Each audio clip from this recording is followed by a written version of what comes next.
काही दिवसापूर्वी भारत बंद झाला. तुम्हाला माहिती असेल, भारत बंद झाला 8 दिवसापूर्वी. भारत बंद झाला, अनेक राज्यात बंद झाला, महाराष्ट्रात काही भागात बंद झाला. त्याच्यावरती कोणी कोर्टात गेलं नाही.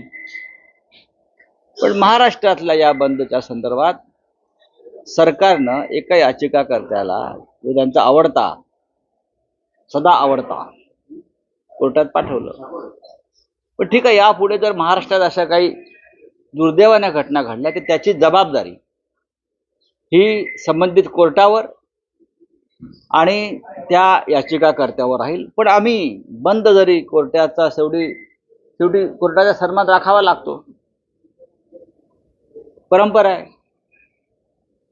त्याच्यामुळे आम्ही कोर्टाचा सन्मान राखून जरी बंद मागे घेतला असला तरी आज महाविकास आघाडी राज्यभरामध्ये तोंडाला काळ्या पट्ट्या बांधून किंवा काळ्या पट्ट्या दंडाला बांधून आम्ही आज रस्त्यावरती उतरलो. हा लोकभावनेचा उद्रेक आहे, हा साधा विषय नाही आहे. खरं म्हणजे कोर्टानं या जनभावनेचा आदर करायला हवा होता. ज्या पद्धतीचं राज्य या महाराष्ट्रात सुरू आहे, इथे कोणीही सुरक्षित नाहीये. कोर्टाला सुद्धा मुली बाळी लेकी सुना आहेत, हे लक्षात घ्या.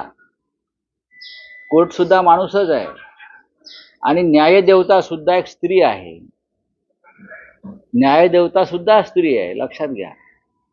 आणि आज या देशामध्ये न्यायदेवतेवर सुद्धा अत्याचार होतो, म्हणून आमची लढाई होती.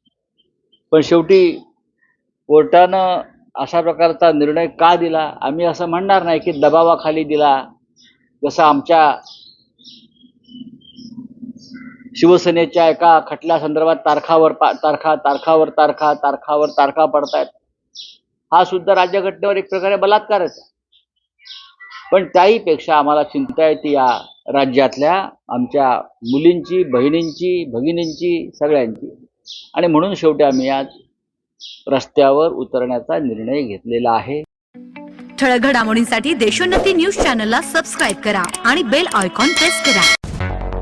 मुंबई, पुणे, नागपूर, मराठवाडा असो का विदर्भ, राजकीय, सामाजिक, शैक्षणिक क्षेत्र असो का क्रीडा, सर्वच घडामोडीचे विश्लेषण पाहायला विसरू नका. फक्त देशोन्नती न्यूजवर.